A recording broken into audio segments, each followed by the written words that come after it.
कहानी की शुरुआत होती है एक काली अंधेरी रात से, जब जॉन ब्रेनन नाम का एक कॉलेज टीचर बेहद घबराया हुआ अपनी गाड़ी से कहीं जा रहा था। उसकी गाड़ी की बैक सीट पर एक घायल ड्रग डीलर था जिसे उसी ने गोली मारी थी। अब ये सीधा साधा कॉलेज टीचर जेल तोड़कर अपनी पत्नी को भगाने के लिए किस हद तक जाएगा, वो तो आपको इसका जीनियस प्लान सुनकर ही समझ आएगा। ये कहानी शुरू हुई आज से 3 साल पहले, जब जॉन अपनी पत्नी लारा और बेटे लूक के साथ अपने सुंदर से घर में हंसी खुशी जीवन गुजार रहा था। लारा डायबिटीज की मरीज थी, इसलिए एक सुबह उठकर वो अपना इंसुलिन का इंजेक्शन ले रही थी, पर अचानक उसी समय उसे अपनी जैकेट पर खून का एक धब्बा दिखाई दिया। वो तुरंत जैकेट को सिंक में धोने लगी, मगर इससे पहले कि काम पूरा होता, अचानक पुलिस उनके घर में जबरदस्ती घुस आई और लारा को कत्ल के इल्जाम में गिरफ्तार कर लिया। बाद में कोर्ट ने लारा को दोषी करार देकर उम्र कैद की सजा सुना दी, मगर अब भी उनके पास कोई ठोस सबूत नहीं था जिसके जरिए पुलिस को फिर से जांच करने पर मजबूर किया जा सके। बल्कि सारे मौजूदा सबूत तो लारा के खिलाफ ही थे, जैसे कि उसके ऑफिस की एक कलीग ने उसे कत्ल की जगह से निकलते देखा था। उसकी जैकेट पर लाश के खून के निशान मिले थे और जिस हथियार से कत्ल किया गया था उस पर भी उसकी उंगलियों के निशान मिले। ये सब देखकर वकील ने जॉन से सीधे तौर पर कहा कि चाहे कुछ भी हो जाए, ये जेल से बाहर नहीं आ रही। जिसके बाद जॉन ने सीधे तौर पर उससे कहा कि वो जेल से बाहर तो आएगी। इसके बाद वो लारा से मिलने पहुंचा और वकील की कही हुई बातें बताई। जॉन की आंखें भरी हुई थी, जिसे देखकर लारा पहले ही समझ गई कि अब कुछ नहीं हो सकता और वो फूट फूट कर रोने लगी। खैर, बाद में उस रात जॉन को खबर मिली कि लारा को हॉस्पिटल में भर्ती किया गया है। वो बिना समय गवाए वहां पहुंचा, मगर वहां के स्टाफ ने उसे लारा से मिलने नहीं दिया। तब जॉन ने पुलिस वाले और डॉक्टर के साथ काफी बहसबाजी की और आखिरकार उसे कुछ देर के लिए लारा से मिलने की इजाजत मिल गई। जॉन ने देखा कि लारा को हथकड़ी से बिस्तर पर बांधा गया था और उसकी कलाई पर पट्टी बंधी थी। ये देखते ही वो समझ गया कि लारा यहाँ पर क्यों थी। उसी पल जॉन ने ठान लिया कि चाहे कुछ भी हो जाए, वो लारा को जेल से बाहर निकाल कर ही रहेगा। अब जॉन ने जेल से भागने पर लिखी किताबें पढ़ना शुरू किया और फिर वो डेमन नाम के एक आदमी से मिलने पहुंचा जो आज तक पूरे 7 बार जेल से भाग चुका था। डेमन ने कहा कि उसे अपना दिमाग खुला रख के ऐसी बारीकियां ढूंढनी होंगी जिससे जेल के रोजमर्रा के काम में परेशानी खड़ी की जा सके।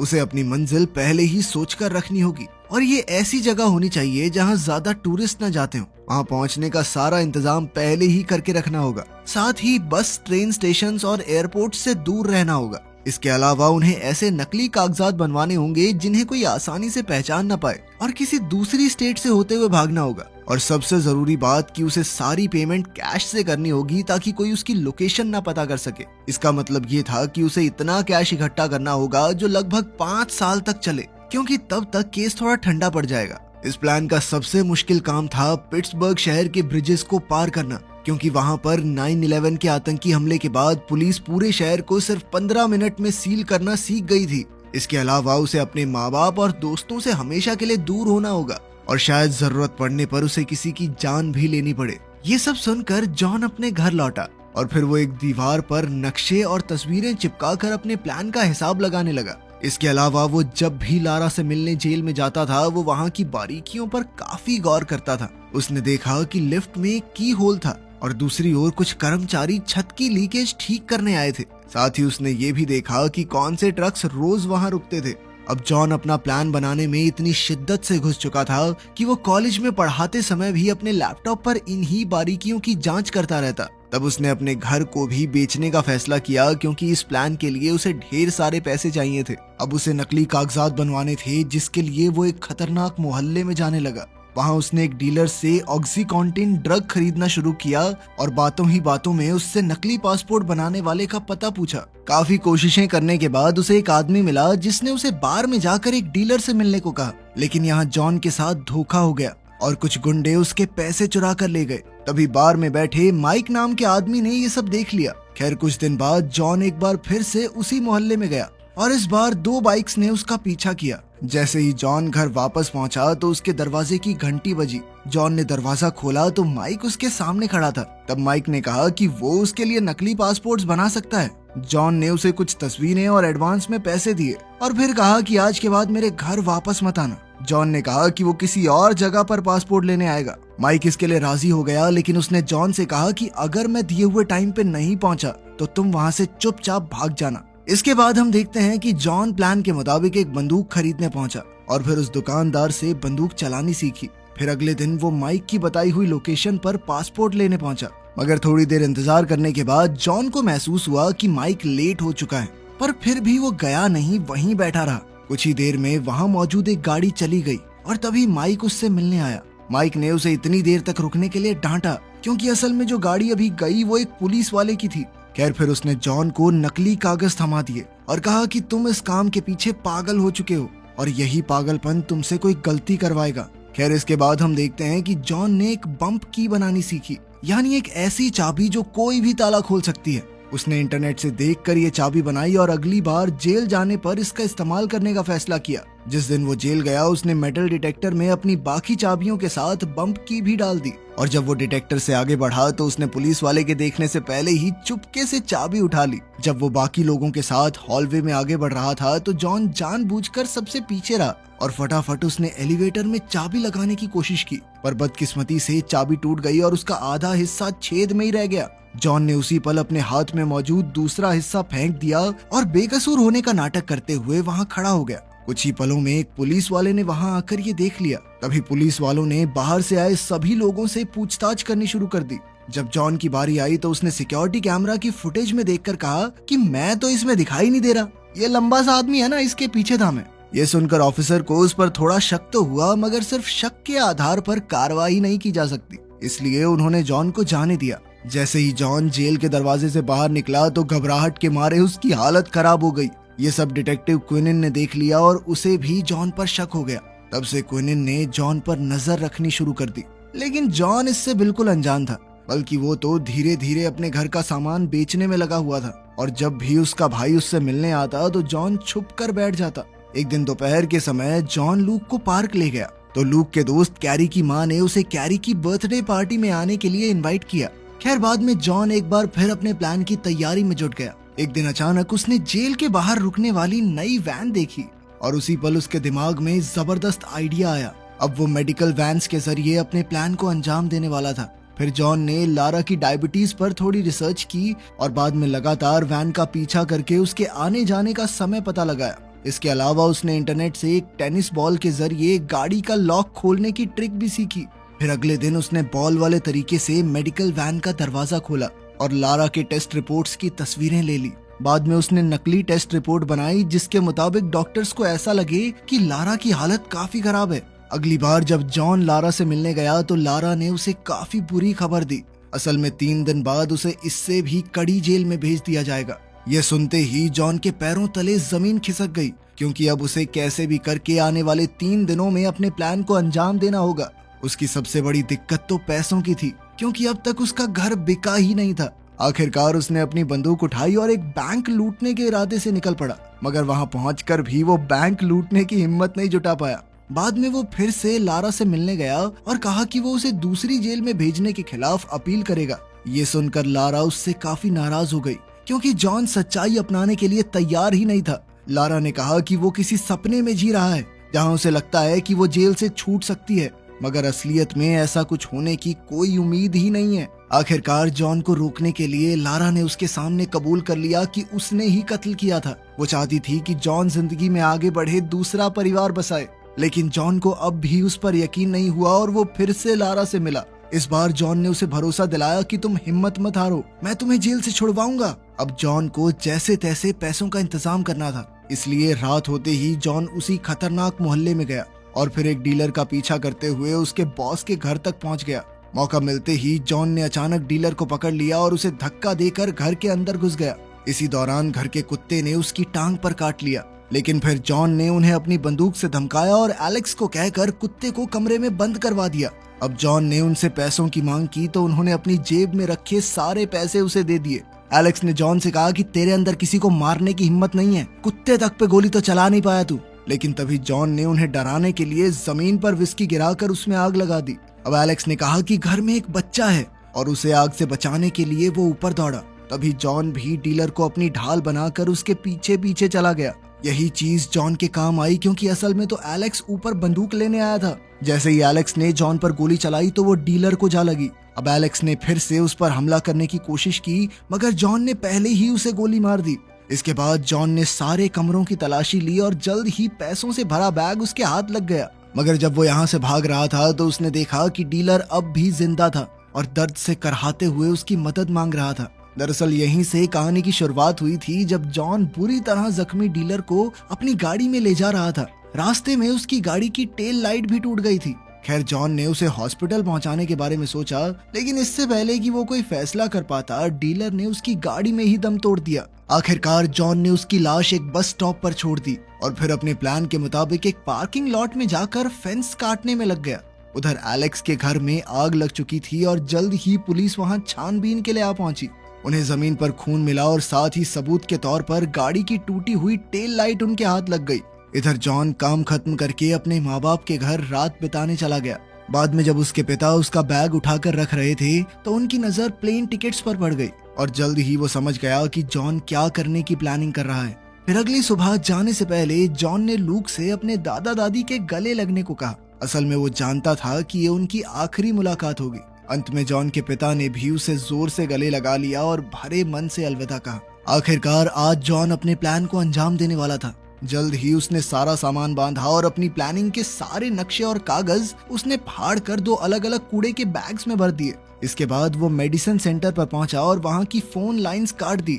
फिर वो जल्दी से एक वैन में घुसा और लारा के ब्लड सैंपल्स बदलकर उसकी जगह अपनी बनाई नकली रिपोर्ट रख दी और फिर उसने लूक को उसके दोस्त कैरी की बर्थडे पार्टी के लिए कैरी के घर छोड़ दिया।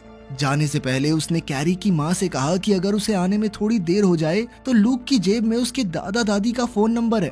वहीं दूसरी तरफ हॉस्पिटल में डॉक्टर्स ने नकली ब्लड रिपोर्ट देखी तो उन्होंने लैब में फोन करके दोबारा पूछने की सोची, लेकिन वहां की फोन लाइंस बंद थी। अब डॉक्टर्स ने इंतजार न करते हुए इन्हीं रिपोर्ट्स के आधार पर लारा को हॉस्पिटल में भर्ती कर लिया। इधर पुलिस वालों ने टूटी हुई टेल लाइट के जरिए गाड़ी के मॉडल का पता लगाया। इसी तरह थोड़ी और जांच पड़ताल के बाद उन्होंने इस कड़ी को जॉन से जोड़ दिया। जैसे ही वो जॉन के घर पहुंचे तो उन्हें वही दीवार मिली जिस पर जॉन ने अपनी सारी प्लानिंग की थी। साथ ही डिटेक्टिव्स को खबर मिली कि लारा को हॉस्पिटल में भर्ती किया जा रहा है, तो उन्हें जॉन के इरादों पर शक हो गया और उन्होंने भी जल्द से जल्द हॉस्पिटल पहुंचने का फैसला किया। लेकिन जॉन उनसे पहले ही हॉस्पिटल पहुंच चुका था और वो डॉक्टर का कोट पहनकर लारा के कमरे तक पहुंच गया। फिर उसने पुलिस वालों को अपनी बंदूक से धमकाकर लारा की हथकड़ी खुलवा दी और पुलिस वालों को बांध दिया। मगर तभी लारा ने उसके साथ भागने से साफ इनकार कर दिया। इस बात से जॉन को इतना गुस्सा चढ़ा कि उसने लारा से कहा कि फिर अपने बेटे को फोन करके बता दे कि आज उसके माँ बाप जिंदा वापस नहीं आएंगे। ये सुनकर लारा को एहसास हुआ कि सच में उन्होंने पुलिस वालों को गन पॉइंट पर बांध रखा है और अगर वो नहीं भागे तो पक्का मारे ही जाएंगे। आखिरकार उसने फटाफट जॉन के दिए कपड़े पहने और जैसे ही एक नर्स ने उन्हें देखा तो वो तुरंत एलिवेटर में घुस गए। इधर नर्स ने चिल्लाकर सिक्योरिटी को बुला लिया था। वहीं जॉन और लारा ने अपने सफेद कोट्स उतारे और लॉबी तक पहुंचे, मगर वहां पर डिटेक्टिव्स पहले ही उन्हें पकड़ने के लिए तैयार खड़े थे। उन्हें देखते ही जॉन ने किसी और मंजिल का बटन दबा दिया और डिटेक्टिव सीढ़ियों पर उनका पीछा करने लगे। जैसे ही एलिवेटर का दरवाजा खुला तो जॉन ने उन दोनों के कोट्स सीढ़ियों के पास फेंक दिए और खुद एक बार फिर से एलिवेटर में घुस गया। उनके कोट देखकर डिटेक्टिव्स को लगा कि जॉन और लारा सीढ़ियों से भागकर पार्किंग लॉट में चले गए, इसलिए वो भी तुरंत वहीं पहुंच गए। लेकिन असलियत तो ये थी कि जॉन और लारा फिर से लॉबी में चले गए थे और कुछ ही पलों में हॉस्पिटल के मेन दरवाजे से बाहर निकल गए। जैसे ही वो सड़क पार पहुंचे तो जॉन ने अपनी जैकेट बदल ली और कुछ ही पलों में वो एक बेसबॉल टीम के फैंस की भीड़ में गुम हो गए। ये भीड़ स्टेशन की तरफ जा रही थी। आखिरकार डिटेक्टिव्स के वहां पहुंचने से पहले ही जॉन और लारा ट्रेन में चढ़ गए, मगर मुसीबत अभी खत्म नहीं हुई थी, क्योंकि जॉन जानता था कि अगले स्टेशन पर पुलिस उन्हें पकड़ने का इंतजार कर रही होगी। इसलिए उसने अचानक ट्रेन की इमरजेंसी ब्रेक खींच दी। अब ट्रेन के रुकते ही जॉन और लारा बाहर आ गए और उन्होंने देखा कि वो उसी पार्किंग लॉट के सामने थे जहां जॉन कुछ दिन पहले आया था। जॉन ने फेंस में छेद किया था और इसी छेद के जरिए वो दोनों पार्किंग लॉट में पहुंचे, जहां जॉन की गाड़ी पहले से तैयार खड़ी थी। अब वो बिना समय गवाए फुल स्पीड में निकल पड़े और उन्होंने समय रहते पहला ब्रिज पार कर लिया। अब उनका अगला काम था लूक को उठाना, मगर तभी ये खुलासा होता है कि जॉन एक छोटी सी बारीकी पर गौर करना भूल गया था। असल में जब वो कैरी के घर पर लूक को लेने पहुंचा तो पता चला कि पार्टी तो जू में थी और वो सब अभी तक वापस नहीं लौटे थे। वहीं दूसरी ओर पुलिस वाले जॉन के मोहल्ले में जोरों शोरों से छानबीन कर रहे थे। जल्द ही उन्हें कूड़े का बैग मिला जिसमें जॉन की प्लानिंग के सारे कागज थे। उधर जॉन तेजी से जू की ओर निकला, मगर ऐन वक्त पर उसने सड़क बदल ली। उसने लारा से कहा कि वो सड़कें बंद होने से पहले लूक को उठा नहीं पाएंगे, इसलिए जॉन ने कहा कि उन्हें लूक को यहीं छोड़कर भागना होगा, क्योंकि उसके दादा दादी उसका ख्याल रख सकते हैं। जॉन ने कहा कि जब मामला ठंडा हो जाएगा तो वो लूक को अपने साथ ले जाएंगे, मगर लारा अपने बेटे के बिना रहने को हरगिज राजी नहीं थी। इसलिए उसने अचानक गाड़ी का दरवाजा खोलकर अपना सर बाहर निकाल दिया। तभी एक ट्रक से उनकी भयंकर टक्कर होने वाली थी, लेकिन ऐन वक्त पर जॉन ने गाड़ी घुमा दी। आखिरकार उसने गाड़ी रोककर लारा से बात की। तब उसे भी समझ आ गया कि वो अपने बेटे के बिना नहीं रह पाएंगे, इसलिए उसने वापस जाने का फैसला किया। अब वो दोनों सीधा जू पहुंचे और लूक को अपने साथ लिया। इसके बाद अब उन्हें किसी भी तरह बचकर चेक पॉइंट को पार करना था। तभी अचानक जॉन के दिमाग की बत्ती जली और उसने ट्रेन स्टेशन पर जाकर एक बूढ़े अंकल आंटी को लिफ्ट देने का ऑफर दिया। फिर वो उन्हें लेकर चेक पॉइंट तक पहुंच गया, जहां पर गार्ड्स एक जवान पति पत्नी और उनके बच्चे वाली गाड़ी की तलाश कर रहे थे। जॉन की गाड़ी में बूढ़े अंकल आंटी भी थे, इसलिए गार्ड्स ने उन्हें बिना पहचाने जाने दिया। आखिरकार जॉन ने अंकल आंटी को शहर में छोड़ा और फिर वो सीधा कैनेडियन एयरपोर्ट पर चले गए। जल्द ही उनकी तस्वीरें भगौड़ों के नाम से टीवी पर आने वाली थी, मगर इससे थोड़ी देर पहले ही उनके पासपोर्ट चेक हो गए। खुशकिस्मती से उसी समय गार्ड की ड्यूटी बदल गई और नया गार्ड ये नहीं जानता था कि जॉन और लारा तो अंदर जा चुके हैं। उधर जॉन के घर पर पुलिस ने कूड़े में मिले कागज जोड़े तो उन्हें हाइती देश की एक तस्वीर मिली। अब उन्होंने तुरंत उस देश को जाने वाली सभी फ्लाइट्स रोकने के लिए टीम भेजी, मगर इससे कोई फायदा नहीं हुआ। तब जाकर क्विनन को एहसास हुआ कि असल में उन्हें प्लान के आधे ही कागज मिले थे, क्योंकि जॉन उन्हें भटकाने के लिए जानबूझकर ये बैग छोड़कर गया था। जॉन चाहता ही ये था कि हाइती के नकली सुराग के चक्कर में पुलिस का समय बर्बाद हो और तब तक वो अपने प्लान में कामयाब हो जाए। उधर जॉन, लारा और लूक तो वेनेजुएला की फ्लाइट में बैठ चुके थे। इसके कुछ दिन बाद हम देखते हैं कि जॉन और लारा करास्कस शहर में लूक के साथ खुशी खुशी रह रहे थे। तो क्या आप किसी से इतना प्यार करते हैं जितना जॉन लारा से करता है? कमेंट्स में जरूर बताना। मिलते हैं अगली। दोस्तों, एक ऐसी दुनिया है जहां लोग पानी की बूंद बूंद को तरस रहे हैं। डेली का काम बिना पानी के करने पर मजबूर हैं। कैसे करेंगे, क्योंकि उन्हें पीने तक का भरपूर पानी नहीं मिल रहा। लेकिन जैसा हमेशा होता है ना, अमीरों के पास चाहे दुनिया में कैसी भी मुसीबत क्यों ना आ जाए, उन्हें परेशानी नहीं होती। वैसा ही कुछ यहाँ पर भी है दोस्तों। बड़ी बड़ी प्राइवेट कंपनी ने जमीन के अंदर पानी निकालने के लिए मशीन लगा दी है, क्योंकि अभी भी कहीं कहीं ऐसी जगह है जहाँ जमीन के अंदर से पानी निकाला जा सकता है और उन जमीनों से जितना भी पानी निकलता है उसे शहरों में सप्लाई कर दिया जाता है, जहाँ पर अमीर लोग रहते हैं। लेकिन गरीब लोग बेचारे गाँव में रहने पर मजबूर है। उन्हीं गरीब लोग में होम्स परिवार भी रहता है दोस्तों, जिसमें पिता अर्नेस्ट, माँ कैथरीन, बड़ी बेटी मैरी और छोटा बेटा जेरोम शामिल है। बड़ी मुश्किल से ये परिवार गांव में अपना गुजारा कर रहा था। अर्नेस्ट की काफी बड़ी जमीन भी थी, जिसमें उसके पिता खेती किया करते थे। लेकिन पानी की कमी होने की वजह से अर्नेस्ट खेती नहीं कर पा रहा है। उसने सरकार से भी बात की कि मेरी जमीन अभी भी फर्टाइल है, यानी कि पानी मिले तो इस पर फसल उगाई जा सकती है। लेकिन किसी को भी अर्नेस्ट की बात पर भरोसा नहीं है, इसलिए अर्नेस्ट खुद से ही जमीन खोद कर ट्राई करता है कि क्या पता उसकी किस्मत अच्छी हो, उसे पानी मिल जाए, जिससे उसका खेत फिर से हरा भरा हो जाएगा और फसल बेचकर वो पानी की कमी को भी अपने परिवार के लिए पूरा कर लेगा। दोस्तों, एक दिन की बात है कि अर्नेस्ट के खेत में जहाँ उसने पानी निकालने के लिए मशीन लगाई थी, वहाँ पर 2 चोर आ जाते हैं जो उस मशीन को चुराने आए थे। अर्नेस्ट तुरंत ही गन लेकर वहाँ पहुँचता है और चोरों को जैसे ही पता चलता है कि अर्नेस्ट यहाँ पर आ चुका है, वो लोग बहाना करने लगते हैं कि हम तो बहुत दूर से आए हैं, थोड़ा पानी मिल जाता तो आपकी मेहरबानी होती। पर दोस्तों, तभी वो चोर मौका देखकर अपने पास रखी गन निकाल लेते हैं ताकि अर्नेस्ट को शूट कर पाए। लेकिन अर्नेस्ट का पाला तो ऐसे चोरों से डेली पड़ता था, इसलिए वो तुरंत ही उनके शॉट करने से पहले ही गन चलाकर उन्हें वहीं पर ढेर कर देता है। देखा दोस्तों, ऐसा हाल हो गया है पानी के लिए कि एक दूसरे की जान लेने पे तुले हुए हैं लोग।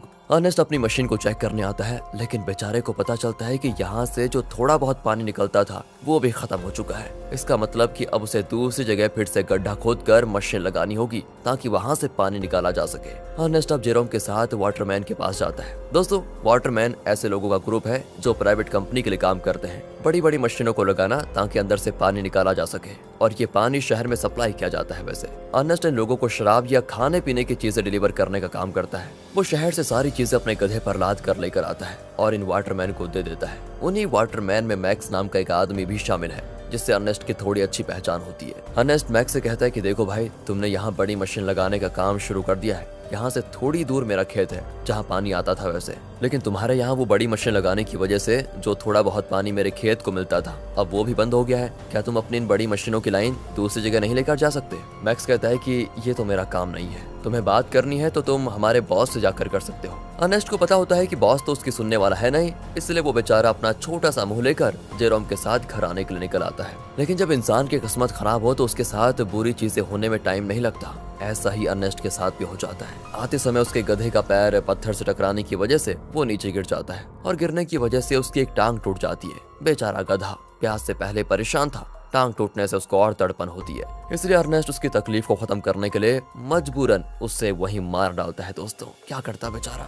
इसके बाद वो एक ऑक्शन हाउस में आता है जहां पुराने रोबोट्स को रिपेयर करके बेचा जाता है। अर्नेस्ट ऐसे एक रोबोट को खरीदने आया था ताकि आगे से वो डिलीवरी का काम संभाल पाए। साथ ही ऑक्शन में फेलम नाम का बंदा भी रोबोट पर बोली लगाने आता है, लेकिन आखिर में अर्नेस्ट को वो रोबोट मिल जाता है, जिसे पाकर अर्नेस्ट और जेरोम बड़े खुश होते हैं कि चलो कुछ तो काम की चीज आई हाथ में। इसके बाद दोनों हॉस्पिटल आते हैं जहां कैथरीन रहती है। कुछ समय पहले एक दुर्घटना का शिकार हो गई थी कैथरीन, इसलिए वो चल फिर नहीं पाती, इसलिए हॉस्पिटल में वायर के जरिए कैथरीन को रखा जाता है। वायर मतलब जो कैथरीन को चलने में मदद करते हैं। अब देखिए अर्नेस्ट के पास इतने पैसे तो है नहीं कि वो वायर का सिस्टम खरीद कर घर लेकर आ पाए, इसीलिए वो और उसके परिवार के लोग हॉस्पिटल में ही कैथरीन से मिलने आया जाया करते हैं। अब हॉस्पिटल के बाहर अर्नेस्ट की मुलाकात रॉबी नाम के बंदे से होती है, जो अर्नेस्ट का बढ़िया दोस्त है, काफी ज्यादा करीबी है। उसके पास तो रहने के लिए घर तक भी नहीं है, साथ ही वो दिमाग से भी थोड़ा कमजोर है, इसलिए अर्नेस्ट उसके पास जो थोड़ा बहुत पानी होता है वो रॉबी और उसके परिवार को दे देता है, क्योंकि भले ही अर्नेस्ट के पास भी पानी की कमी है लेकिन बंदे का दिल बहुत बढ़िया है यार। अब वहाँ से अर्नेस्ट जैसे ही घर आता है ना, उसके पास फेलम पहुँच जाता है, जो उससे कहता है कि मुझे तुम्हारा रोबोट चाहिए, कुछ जरूरी काम है। अर्नेस्ट को पता था कि फेलम एक नंबर का बदमाश आदमी है, वो रोबोट वापस करने में नाटक करेगा, इसलिए दोस्तों अर्नेस्ट रोबोट देने से साफ मना कर देता है। साथ ही दोस्तों मैं आपको बता दूं कि फेलम और अर्नेस्ट की बेटी मैरी का एक दूसरे के साथ चक्कर चल रहा है। अर्नेस्ट ने कई बार मैरी को समझाया कि वो फेलम से दूर रहे, वो अच्छा इंसान नहीं है, लेकिन मैरी है कि सुनने को तैयारी नहीं होती। फेलम की वजह से वो तो अपने पिता से भी नफरत करने लगी है। बताओ दोस्तों, माँ बाप कभी गलत होते हैं क्या? जो बच्चे माँ बाप की बात नहीं मानते उनके साथ तो बुरा होता ही है, कहीं मैरी के साथ भी कुछ बुरा ना हो जाए। खैर आगे देखते हैं। अगले सीन में अर्नेस्ट एक और जगह गड्ढा खोद रहा होता है, इस उम्मीद में कि शायद वहाँ से कुछ पानी निकल जाए, लेकिन बड़ी मशीनों के पाइपलाइन के कारण आसपास का पूरा इलाका सूखा पड़ चुका था, इसलिए अर्नेस्ट को यहाँ भी निराशा का सामना करना पड़ता है। साथ ही गड्ढा खोदने के दौरान अर्नेस्ट जेरोम से बात कर रहा होता है। वो कहता है जब मैं शहर गया था वहाँ मैंने एक लड़की को देखा जिसके बाल तो छोटे हैं लेकिन देखने में बहुत सुंदर है। तुम तो बेटा बड़े हो चुके हो, कहो तो तुम्हारी बात करवा दो उससे। मैं नहीं जानता कि इस हालत में हम कब तक जिंदा रह पाएंगे, इसलिए हमारे पास जो भी पल बचे उन्हें अच्छे से जी लेना चाहिए हमें। और दोस्तों ऐसे ही बाप बेटे आपस में बात करते हुए कुछ टाइम एक दूसरे के साथ बढ़िया तरीके से बिताते हैं। इसके बाद अर्नेस्ट जैसे ही घर आता है, मैरी उससे कहती है मुझे पैसे चाहिए पापा, मैं फेलम के साथ जा रही हूँ, मुझे यहाँ पर बहुत घुटन हो रही है। अर्नेस्ट कहता है घुटन हो रही है? मैंने बचपन से तुम्हें पाल पोस के बड़ा किया, सब कुछ देने की कोशिश की तुम्हें, और फिर भी तुम ऐसी बातें कर रही हो। मैरी तो ऊपर से जवाब देती है, कहती है हम यहाँ पर जी नहीं रहे, सरवाइव कर रहे हैं और मुझे ऐसी जिंदगी चाहिए ही नहीं। अर्नेस्ट के लाख समझाने पर भी जब मैरी नहीं मानती तो अर्नेस्ट मैरी को कमरे में बंद करके खिड़कियों पर कीड़े लगा देता है ताकि वो फेलम से मिल ना पाए। अब अर्नेस्ट जैसे सप्लाईज लेने के लिए शहर जाने वाला होता है, तभी उसको पता चलता है कि रोबोट गायब है। ये देखकर उसकी हालत खराब, वो परेशान हो जाता है। वो समझ चुका था कि ये काम तो फेलम के अलावा कोई दूसरा कर नहीं सकता। वो वहाँ से तुरंत वाटरमैन के पास आता है ताकि उनसे पूछ सके कि क्या फेलम यहाँ पर आया था कि नहीं। पर वहाँ पर आते ही मैक्स और बाकी वाटरमैन मिलकर अर्नेस्ट पर धावा बोल देते हैं दोस्तों, और जमकर उसकी पिटाई करने लगते हैं। उनका कहना होता है कि तुमने हमारी सप्लाईज चुराई, जो हमारी मेहनत की कमाई थी, जिसे तुमने शायद कहीं और बेच दिया होगा। अर्नेस्ट कहते हैं अरे ये क्या कह रहे हो तुम, मैं खुद यहाँ तुमसे पूछने आया था कि क्या फेलम मेरा रोबोट लेकर यहाँ आया था या नहीं, लेकिन उल्टा तुम लोग मुझे ही मार रहे हो। दोस्तों अर्नेस्ट यहाँ पर समझ चुका था कि जरूर फेलम ने शहर से मेरे बदले सप्लाईज ले ली और उसे वाटरमैन को देने के बजाय चुरा कर कहीं और लेकर चला गया। इसलिए दोस्तों अर्नेस्ट जैसे तैसे वाटरमैन से पीछा छुड़ाकर फेलम को ढूंढने के लिए निकल जाता है, जो उसे मिल भी जाता है। साथ ही अर्नेस्ट का शक भी सही था, उसने ही सप्लाईज चुराई थी दोस्तों, जिससे वो बड़े आराम से खा पी रहा था। इसलिए अर्नेस्ट गन पॉइंट पर लेकर फेलम को डरा देता है और उसे वाटरमैन के पास ले जाने लगता है, ये बताने के लिए कि सप्लाईज मैंने नहीं फेलम ने चुराई थी। आगे बढ़ते हुए दोनों काफी ज्यादा थक चुके थे। अर्नेस्ट सबसे ज्यादा थक चुका था और साथ ही साथ उसका पानी भी खत्म हो चुका था। इसीलिए दोस्तों फेलम अर्नेस्ट को बहकाने की कोशिश करता है कि मैंने सप्लाईज की थोड़ी शराब पी ली थी और थोड़ी बची है, मेरी मानो तो बची हुई शराब हम दोनों आधा आधा बांट कर पी लेते हैं। ज्यादा से ज्यादा वाटरमैन क्या करेंगे, मुझे मारेंगे ही ना, लेकिन अगर हमने पिया नहीं तो हम प्यास से जरूर मर जाएंगे। इस पर अर्नेस्ट मान जाता है, लेकिन जैसे ही वो फेलम को रस्सियों से आजाद करता है, फेलम उस पर ही हमला कर देता है। बेचारा अर्नेस्ट पहले से ही थका हुआ था और मार खाने की वजह से उसका काफी ज्यादा खून बहने लगता है। इसके बाद तो फेलम जबरदस्ती पाके सारी शराब अर्नेस्ट के मुंह में डाल देता है ताकि जब वाटरमैन उसे देखे तो उन्हें यकीन हो जाए कि अर्नेस्ट ने ही सप्लाईज चुराई थी और उसी ने उनकी शराब पी ली। इतना ही नहीं दोस्तों, फेलम अर्नेस्ट को मार मार कर रोबोट के साथ ही रस्सी से उसको बांध देता है ताकि दुनिया को लगे कि रोबोट ने आउट ऑफ कंट्रोल होकर अर्नेस्ट पर हमला कर दिया, जिससे उसकी जान चली गई। और होता भी ऐसा ही है, बेचारा अर्नेस्ट मारा जाता है दोस्तों। और सभी लोगों को लग रहा था कि रोबोट ने अर्नेस्ट की जान ली। दोस्तों, हमेशा अच्छे लोगों के साथ बुरा ही क्यों होता है यार। अगले सीन में जेरोम अपने पिता को खोने के बाद बहुत उदास बैठा होता है। वो सारा गुस्सा रोबोट पर उतार कर उसे तोड़ने की कोशिश कर रहा होता है, क्योंकि अभी तो उसने ये मान लिया है कि रोबोट ने ही उसके पिता की जान ली। लेकिन हम सब जानते हैं कि सच्चाई क्या है। तब वहाँ पर फेलम आकर जेरोम से कहता है, रोबोट को तोड़कर क्या मिलेगा, ये आगे चलकर हमारे ही काम आएगा, इसलिए इसको तोड़ो मत। और तुम चिंता मत करो, मैं हूं ना, मैं तुम्हारे परिवार को संभाल लूंगा,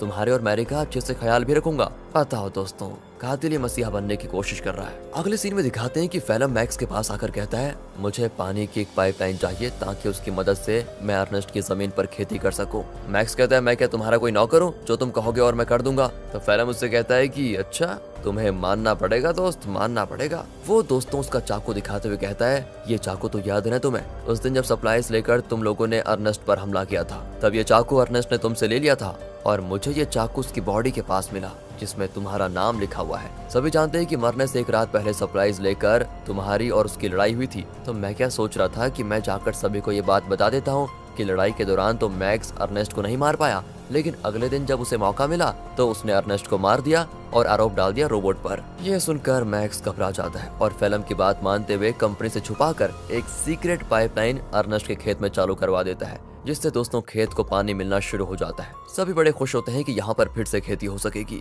फेलम दोस्तों डेली हल जोतता है ताकि फसल उगा पाए। देखते देखते उसकी मेहनत रंग ला जाती है और खेती में चारों तरफ फसल उगने लग जाती है, जिसे देखकर जेरोम और बाकी सभी बड़े खुश होते हैं। साथ ही फेलम और मैरी रिलेशनशिप में भी थे, जिस वजह से मैरी प्रेग्नेंट हो चुकी थी, इसलिए उन दोनों की शादी करवा दी जाती है। शादी से फेलम बड़ा खुश था, लेकिन अंदर ही अंदर उसे ये भी याद आ रहा था कि ये सब अर्नेस्ट का था जो उससे मैंने छीन लिया। आज वो जिंदा होता तो ना ही मैरी से उसकी शादी होती और ना ही ये खेत उसे मिलता। अर्नेस्ट के मरने के बाद फेलम ने उसकी सारी चीजों को दोस्तों अपना लिया होता है, लेकिन ये इंसान यहाँ पर भी नहीं रुकेगा। अभी आप इसके पाप देखिए कितना करता है ये। अगले सीन में बैंक से कुछ कर्मचारी आते हैं जो फेलम के पैरों तले जमीन खिसका देने वाली बात बताते हैं कि जमीन पर तुम्हारी फसल उगी है। उस जमीन को अर्नेस्ट ने गिरवी रखा था, वो तो मर गया, इसलिए अब ये जमीन बैंक की होती है और इसमें जो फसल उगी है वो भी बैंक के पास ही जाएगी। फेलम कहता है, नहीं, ऐसा नहीं हो सकता, ये बात तुम्हें पहले बतानी चाहिए थी जब यहाँ पर फसल नहीं उगी थी उस समय, और अगर तुम पहले बता देते तो मैं कोई दूसरी जमीन देख लेता। लेकिन दोस्तों बैंक वाले नहीं मानते, वो कहते हैं कि 1 हफ्ते के अंदर अगर पैसे नहीं मिले तो इस जमीन को तुम भूल जाना। इतना कहने के बाद वो चले जाते हैं। फेलम तो परेशान हो चुका था कि अर्नेस्ट ने तो मुझे बेवकूफ बना दिया, बेकारी कहेगा, जमीन तक गिरवी रखिए, बताओ अब पैसों का बंदोबस्त कैसे कर पाऊंगा। बताओ दोस्तों, ये तो वही बात हो गई, उल्टा चोर कोतवाल को डांटे। खैर अब फेलम जेरोम से कहकर रोबोट ले जाने लग जाता है। वो कहता है, मैं रोबोट को बेचने जा रहा हूँ ताकि इससे मिले पैसों से बैंक वालों का उधार चुका पाऊँ। लेकिन दोस्तों फेलम शरीफ आदमी नहीं था। वो रॉबी के पास आता है, वही रॉबी दोस्तों जो काफी ज्यादा करीब है, और वो उसे बहाने से साथ में ले जाता है कि मेरे साथ चलो, मैं तुम्हारे लिए पानी वगैरह का बंदोबस्त करता हूँ। इसलिए बेचारा रॉबी अपने बच्चे को लिए फेलम के साथ चला जाता है। लेकिन मैंने कहा था ना दोस्तों, फेलम के पापों का घड़ा भरा नहीं है। वो धोखे से बेचारे रॉबी के बच्चे को बेच देता है, जिनसे मिले पैसों को वो बैंक वालों को दे देगा। अब इसकी खबर जैसे रॉबी को लगती है, वो फेलम से झगड़ा करने की कोशिश करता है, लेकिन जहाँ पर फेलम ने बच्चे को बेचा था वहाँ झगड़ा वगैरह करने का रूल नहीं होता। बच्चा बिक गया तो डील कभी नहीं टूटेगी, इसलिए वो बदमाश लोग रॉबी को शूट करके मार देते हैं दोस्तों। साथ ही वो फेलम को भी शूट करने की कोशिश करते हैं, क्योंकि उन्हें तो लगा था कि फेलम रॉबी की परमिशन के साथ उसके बच्चे को बेच रहा है। इसलिए फेलम जैसे तैसे अपनी जान बचाकर दोस्तों वहाँ से भाग ही जाता है। साथ ही वो रोबोट को वहीं छोड़ देता है, क्योंकि उसे जेरोम को भी तो बताना है कि ये पैसे बच्चे को बेचकर नहीं बल्कि रोबोट को बेचकर आए हैं। क्या कहें दोस्तों, कितना बुरा आदमी है यार फेलम। तभी तो दोस्तों अर्नेस्ट अपनी बेटी मैरी को मना कर रहा था इसके साथ रहने के लिए। अगले सीन में बैंक को पैसा देने की वजह से जमीन फिर से फेलम की हो जाती है, तो वहीं रोबोट आगे बढ़ते हुए अपने ओरिजिनल ओनर के पास जाने के लिए निकल पड़ता है, क्योंकि जब वो बदमाश लोग फैलम और रॉबी को शूट कर रहे थे तो कुछ गोली रोबोट को भी लग गई थी, जिससे हुआ ये कि रोबोट की डिफॉल्ट सेटिंग ऑन हो गई और इसीलिए वो अपने ओरिजिनल ओनर के पास जा रहा है जो कि शहर में रहता है और ओनर का नाम है कैल्विन। वो जैसे उस रोबोट को देखता है तो बिल्कुल हैरान हो जाता है कि ये किसका रोबोट घूमकर वापस मेरे पास आ गया। उस रोबोट पर दोस्तों अर्नेस्ट का नाम लिखा हुआ था, इसलिए कैल्विन रेडियो के जरिए अर्नेस्ट से संपर्क करने की कोशिश करता है ताकि वो आगे आए और अपने रोबोट को वापस लेकर जाए। जेरोम तो जैसे ही रेडियो को ऑन करता है तो बिल्कुल हैरान हो जाता है कि फैलम ने तो कहा था कि उसने रोबोट को बेच दिया, अब ये कैल्विन बता रहा है कि रोबोट उसके पास है। इसलिए दोस्तों वो डिसाइड करता है कि अगर कैल्विन रोबोट वापस देना चाहता है तो कोई नहीं, ये तो बहुत अच्छी बात है, मैं जाकर उसको ले लेता हूँ। अगले सीन में जेरोम को रॉबी की पत्नी दिखाई देती है, जो रॉबी और उसके बच्चे के वापस न आने पर सदमे में जा चुकी थी। वो एक गुड़िया लेकर रॉबी और अपने बच्चे के आने का इंतजार करती है। सच में दोस्तों बेचारी के साथ बहुत बुरा हुआ ना। एंड इस चीज को देखकर जेरोम को लगता है कि जरूर कुछ तो बात है जो फैलम छुपा रहा है। जिसके बाद वो शहर के बॉर्डर पर आता है, लेकिन 18 साल से कम होने की वजह से गार्ड्स उसे शहर में जाने नहीं देते। तब वहाँ पर एक लड़की आती है जिसका नाम अना है। वो जेरोम से कहती है मेरे पास आ जाओ, मैं तुम्हें शहर भिजवा सकती हूँ, वो भी बहुत कम पैसों में। जेरोम जैसे ही अना को देखता है तो बिल्कुल हक्का बक्का हो जाता है, क्योंकि वो हूबहू वैसी होती है जैसा कि अर्नेस्ट ने उसे छोटे बालों वाली उस लड़की के बारे में बताया था। याद है ना दोस्तों, जब अर्नेस्ट जेरोम से कह रहा था कि तुम्हारी शादी कर लेते हैं, उससे बात कर लेते हैं तुम्हारी, तो दोस्तों जेरोम उससे फिर अर्नेस्ट के बारे में पूछता है, लेकिन वो तो जानती ही नहीं अर्नेस्ट को। जेरोम भी आगे कुछ नहीं कहता और इसके बाद वो जेरोम को शहर तक जाने वाली सामान की गाड़ी में छुपा कर बैठा देती है और उसकी मदद से जेरोम शहर पहुंच जाता है। अब शहर आने के बाद जेरोम कैल्विन से मिलता है, जो उसे उसका रोबोट वापस कर देता है। रोबोट को जो गोलियां लगी थी कैल्विन ने उसे भी रिपेयर कर दिया था, साथ ही उसने रोबोट की सेटिंग भी सही कर दी थी।